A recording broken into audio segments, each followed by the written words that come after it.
Hey everyone, I'm going to go ahead and just go through a few problems to review some factoring fundamentals that you will need for Chapter 5.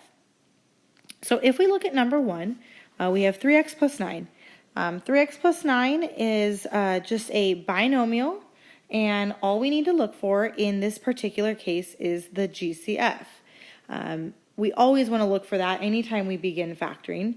So if we look, we can see that both terms have a 3 in common. We can go ahead and factor out a 3, and I would then have x plus 3 left over. If I were to redistribute the 3, I would get back to the 3x plus 9.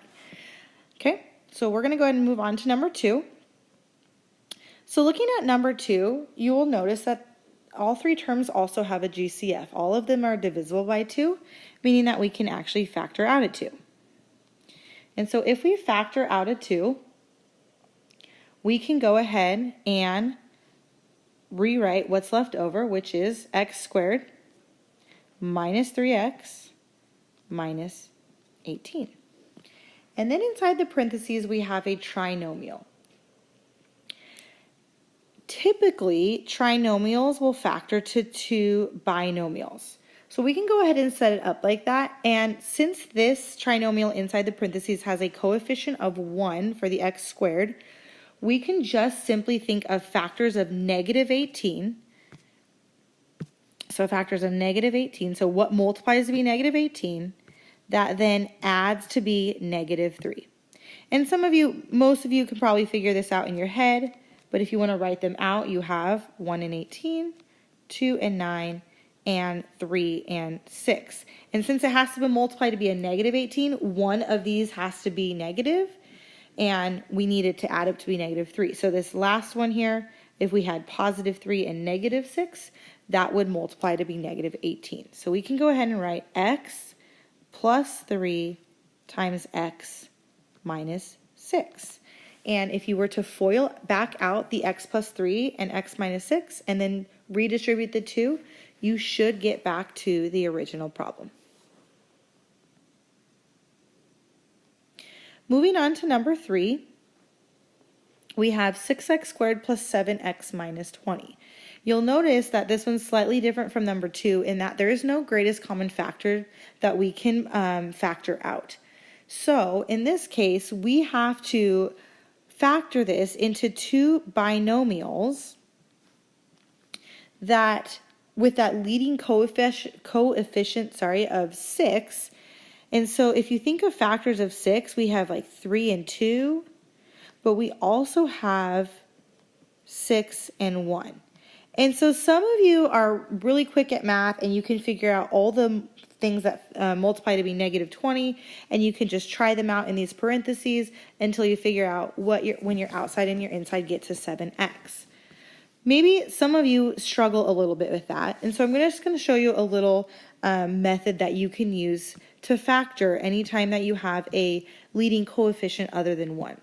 So what you're going to do is you're going to multiply the leading coefficient 6 times the constant, which is the negative 20, and that multiplies to be negative 120.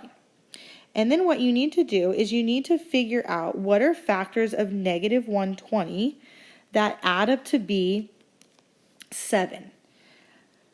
So there's a lot of factors of 120. We obviously have 1 and 120, 2 and 60, and 3 and 40, and we could keep going, 5, 6, but we need to figure out what adds up to be 7. So you can use your calculator and just keep dividing by 120 by the different numbers to figure it out. Eventually you'll get to 8 and 15. And we need positive 7, so that means the 15 has to be positive and the 8 has to be negative.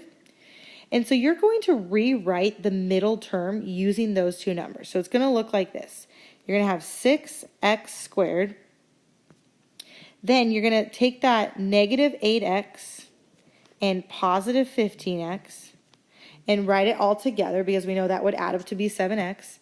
And then also rewrite your minus 20. The next thing you're going to do is you're going to group together the first two terms and the second two terms in individual parentheses.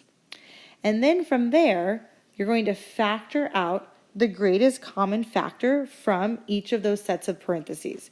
So from the 6x squared and the 8x, you'll notice that they have a 2 in common and an x.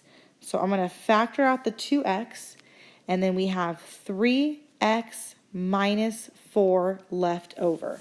Again, you could redistribute that 2x to double check. In the second set of terms, 15x minus 20, you'll notice that they have a 5 in common. 15x divided by 5 is 3x. Negative 20 divided by 5 is negative 4. And so what happens is you get this exact same parentheses, and that becomes one of the factors of your original trinomial. Your second factor is kind of what I call the leftover. So leftover from the two parentheses is 2x plus 5. And if you were to multiply this back out, you should get 6x squared plus 7x minus 20. And so this is a method that works every time. So if you're someone that likes to use methods rather than like guess and check for these types of factoring problems, go ahead and use this and practice it a little bit on your own. The final problem I'd like to show you tonight is 9x squared minus 16. You'll notice this is not a trinomial, and it does not have a middle term, an x term. It has a constant and an x squared.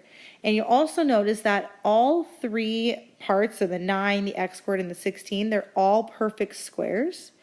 And there's a minus sign in between. So this is what we call a difference of perfect squares.